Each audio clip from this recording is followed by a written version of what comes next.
yung inyong theme of the month, guys, is sugod lang ng sugod, no? Parang walang magpapapigil sa inyo, mga kapiksi, in trying to achieve your goals, trying to achieve your dreams, mga kapiksi.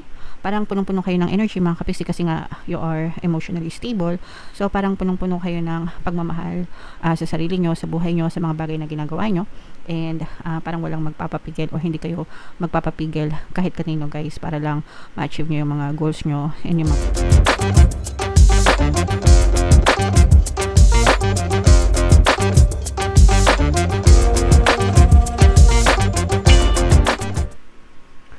Hello guys, hello Pisces, welcome back to Pinoy Pixie Tarot. Ang pamagat ng episode natin for tonight is monthly check-in para ngayong June, mga kapiksi, para sa Pisces, Sun, Moon, Rising, Sign, and Venus.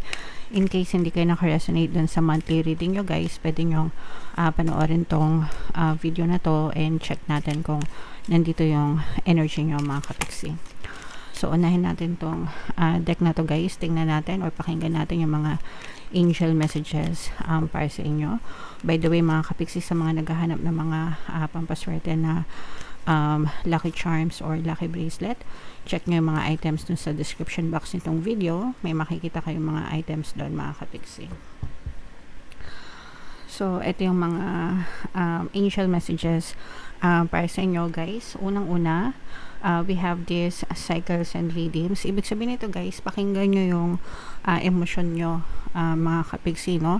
Honor the cycles of your body, your energy levels, and emotions. Yung emotions nyo, yan yung magiging feedback nyo kung nasa tamang energy kayo, mga kapiksi, kung nasa tamang track kayo ng pag-iisip nyo, no? Kasi yung emosyon natin, guys, palaging sumusunod yan sa isip natin. Kung maganda yung iniisip natin, maganda din yung emosyon natin, maganda yung nararamdaman natin. Kung pangit yung iniisip natin, guys, pangit din yung emosyon natin. Therefore, yun din yung magpipredict ng energy nyo, positive or negative. Dalawa lang naman yun, guys, na it's either positive or negative energy palagi. And syempre, pag positive yung energy nyo, asahan nyo na positive din yung mga pwede nyo ma-experience na sitwasyon sa buhay. And ganun din kapag negative yung energy nyo, it will also deliver the same experience or situation. So kapag nararamdaman nyo na naninega na kayo, mga kapiksi, magpahinga kayo, okay? And gawin nyo ang lahat ng magagawa nyo para may divert nyo yung attention nyo into positive para bumaliktad yung energy nyo, guys, okay? Alright. And then we have inner wisdom, mga kapiksi. Alam mo na yung gagawin mo, no? You know what to do. Just trust your inner wisdom and take appropriate action without delay.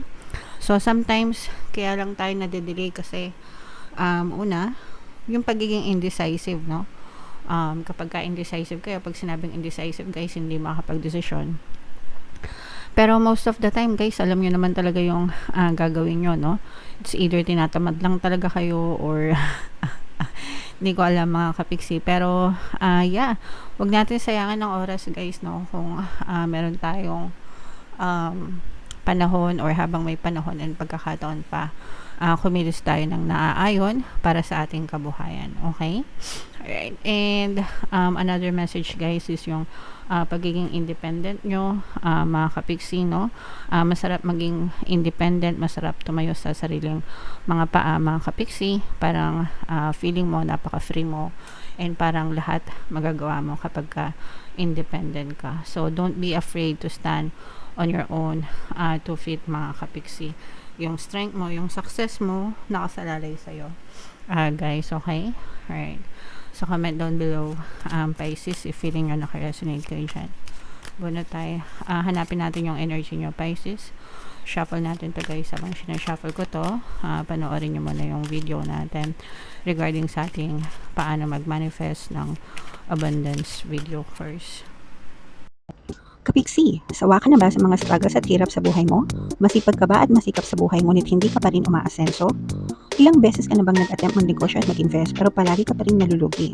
Sa pagkakataon na ito ay maaaring may subconscious beliefs ka na nagiging balakid sa iyong pag-unlad at pagyaman. Introducing, paano mag-manifest ng abundance video course.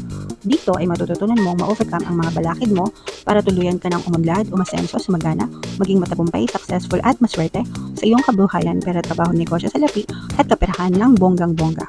Dali, mag-send na ng email sa pinoypixitaro@gmail.com at simulan na ang iyong pagyaman ngayon. Alright, so sa lahat ng gusto mag-avail ng course guys, naka-flash sa screen nyo. Una, meron tayong paano mag-manifest ng abundance video course. Meron din tayong paano mawala ang third party at magkaroon ng harmonious na relationship. And meron din tayong paano pabalikin si ex, revise, breakup. So sa mga interesado guys, mag-send lang kayo ng email sa pinoypixitaro@gmail.com. So, kung ano na lang yung makaresonate guys, take that message kasi hindi lahat ng mensahe ay magre-resonate sa inyo. Pisces kayo ay represent ng Queen of Cups sa ating spread. So, yung current self nyo guys, no, punong-puno kayo ng pagmamahal, mga kapiksi, punong-puno kayo ng emosyon. Right now, for some of you, pwedeng inaasikaso nyo muna yung sarili nyo, you're filling your cups, you're filling your fuel, mga kapiksi, pero you are in a good space right now. Maganda yung pakiramdam nyo as of the moment, Pisces, no? Pagdating sa emotions nyo, parang very well established or emotionally stable kayo right now, mga kapiksi. Yung inyong theme of the month guys is sugod lang ng sugod, no? Parang walang magpapapigil sa inyo, mga kapiksi, in trying to achieve your goals, trying to achieve your dreams, mga kapiksi. Parang punong-puno kayo ng energy, mga kapiksi, kasi nga you are emotionally stable. So parang punong-puno kayo ng pagmamahal sa sarili nyo, sa buhay nyo, sa mga bagay na ginagawa nyo. And parang walang magpapapigil o hindi kayo magpapapigil kahit kanino guys, para lang ma-achieve nyo yung mga goals nyo and yung mga desires nyo sa buhay. Yung key goal na gusto nyong i-pursue, gusto nyong makarecover, gusto nyo makabawi, mga kapiksi, no? So parang bumabawi kayo sa sarili nyo ngayong panahon na to, especially kung nag-fail kayo sa buhay nyo dati, or may mga problema or may mga challenges na pinagdaanan kayo guys, kung naka-experience kayo ng failure or whatever guys. Pero right now parang bumabawi kayo, bumabangon kayo. So yan yung goal na gusto nyong i-pursue, yung at least makabangon-bangon ulit kayo sa inyong kabuhayan, mga kapiksi. Yung mga obstacle na kailangan nyong i-overcome guys, this is an air sign energy, Aquarius, Gemini, Libra. For some of you, pwedeng may air element kayo sa inyong natal chart. For some of you, you may be dealing with an air sign. Yung iba sa inyo guys, parang this is an obstacle in terms of parang meron kayong gustong tao na kalimutan sa buhay nyo. Probably an ex, a past lover, or kahit hindi lover, mga kapiksi, probably somebody na nanakit sa'yo or nagbigay sa'yo ng sakit ng ulo or emotional pain. So parang isa siyang malaking tinik sa dibdib nyo. For some of you naman, ang kailangan nyong i-overcome guys is yung pagiging overthinker nyo, at saka yung pagiging indecisive nyo. Pag sinabing overthinker, malalang mag-isip, 'di ba? Puro nega yung pag-iisip, and yung indecisive naman yung hindi makapag-desisyon, mga kapiksi. So yun yung kailangan yung i-overcome, kasi kapag indecisive kayo, most of the time na stuck tayo sa buhay natin, mga kapiksi. So kailangan marunong kayong magdesisyon, kailangan alam niyo yung gusto niyo, mga kapiksi. Alright? And yung magiging major accomplishment nyo, mga kapiksi, is ma-overcome nyo din itong pagiging overthinker na to, guys. Okay? Kasi nga, diba sabi ko sa inyo, ito yung kailangan nyong i-overcome. So ito talaga yung energy ng overthinker, mga kapiksi, and ito yung magiging major accomplishment nyo, yung mababawasan yung pagiging overthinker nyo. Huwag kayong magpa-impluwensya sa paligid nyo, mga kapiksi, no? Sa mga nakikita nyo, sa mga naririnig nyo. You have to trust yourself. Kaya nga lumabas tong inner wisdom na to, guys, kasi you know what to do, no? So trust yourself, trust the process, trust your intuition, trust your instinct, mga kapiksi, kasi palagi naman kayong ginagabayan ng inyong mga spirit guides, guys. Okay? So sometimes okay lang naman na manghingi ng mga suggestions or recommendations sa ibang tao na mga kapiksi. Pero ang importante is ikaw pa rin yan at the end of the day. Ikaw pa rin yung magdedesisyon para sa sarili mo. Alright? Mga kailangan yung i-avoid mga kapiksi is wag tayo masyadong mag-focus lang sa pera guys, no? Kundi kailangan kumbaga parang secondary yung pera, and we have to focus on what's going to make you happy as well guys, no? Syempre importante yung pera mga kapiksi, and if money makes you happy, then focus on money. Okay, pero sometimes hindi lang puro pera yung importante. There are things na kahit walang pera, masaya pa rin mga kapiksi. So take things slow guys, no? Just enjoy the process, enjoy the journey mga kapiksi. Huwag tayong okay lang na mangarap tayo or mag-aspire ng pag-ascensong buhay, pero wag yung mukhang pera na to the point na gumagawa ka na ng masama para lang sa pera mga kapiksi. So yun yung mga kailangan mong iwasan. Alright? At saka yung pagiging mataas pala guys, yung pagiging mataas or mapagmataas, no? Nang dahil lang sa pera. Minsan nag-iiba yung ugali ng mga tao dahil sa pera. Pag feeling nila nakaangat-angat sila ganyan, nag-iiba yung ugali, di ba? So wag ganun mga kapiksi. What to embrace guys, no? Mahalin natin yung mga tao na nasa paligid natin, yung support system mga kapiksi. If merong mga tao na sumusuporta sa inyo guys, if you have like a partner or a specific person, or kung meron kang best friend, or kung sinusupport ka ng family mo or ng parents mo, wag nyo silang i-take for granted guys. By all means, pahalagaan nyo sila, i-value sila habang nandyan pa sila sa buhay nyo mga kapiksi.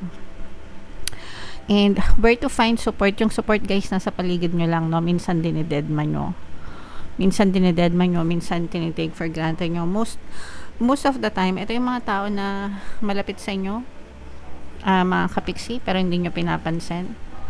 Minsan nasa loob lang ng bahay nyo minsan nasa loob lang ng tahanan nyo mga kapiksi, pero sila yung number one supporter mo, especially pagdating sa emotions, no? Emotional support, ganyan. So sabi ko nga guys, wag nyo silang i-take for granted, okay? Yung support nyo nasa paligid nyo lang, baka dinededman yung mga kapiksi. And this is your advice and encouragement guys. You have to start somewhere, no? Kailangan magsimula kayo, kailangan malinaw yung isip nyo, kailangan klaro yung vision nyo sa isip nyo guys, kasi yung magiging starting point nyo. So wag kayong matakot na magsimula ulit, wag kayong matakot na gumawa ng plano sa buhay nyo, wag kayong matakot na ayusin yung buhay nyo mga kapiksi, and start somewhere. Lahat tayo nagsisimula from somewhere mga kapiksi. Okay? Alright. So comment down below guys if feeling nyo naka-resonate kayo dyan sa mga mensahe na yan. Ito guys, i-mind nyo tong emotional stability na to, itong mga ito yung palaban, no? Ito yung progress mga kapiksi, yung team of the month mo, yung walang makakapigil, itong recovery guys, no? Itong mga support system nyo sa paligid, i-mind nyo lahat yan sa comment section, and comment down below if feeling nyo guys naka-resonate kayo. Bunot lang tayo ng isa pang additional na message for you guys. Elevate your energy mga kapiksi. And sabi ko naman sa inyo guys, yun nga yung napapansin ko, kasi parang walang makakapigil sa'yo, no? Parang gusto mong i-push talaga yung sarili mo beyond boundaries mga kapiksi, para maabot yung mga pangarap mo sa buhay. And you have to elevate your energy, elevate yourself mga kapiksi. Your thoughts and vibrations. Close up natin guys. Your thoughts and your thoughts are vibrations that attract positive or negative energy. Notice your current emotional state. Clear any negativity through conversation, movement, breath work, prayer, meditation, and so on. Then guide your thoughts back to love and abundant possibilities. When you elevate your energy, you attract abundance, health and prosperity into your life. So yun yung sinabi ko sa inyo guys, na you have to pay attention sa emotions nyo, di ba?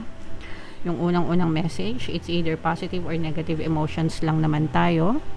So pag negative ka na guys, di ba, you have to clear those any negative thoughts, and para ma-shift ka into positive, para yun din yung ma-attract mo sa buhay mo mga kapiksi. Okay? Alright. So yeah, yan yung message sa inyo guys. Elevate your energy, be positive palagi mga kapiksi.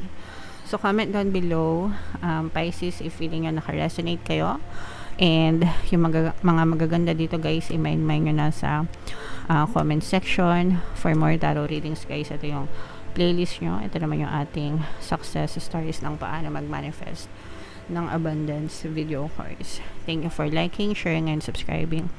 See you next time guys. I love you all mga kapiksi. Have a nice day. Bye bye.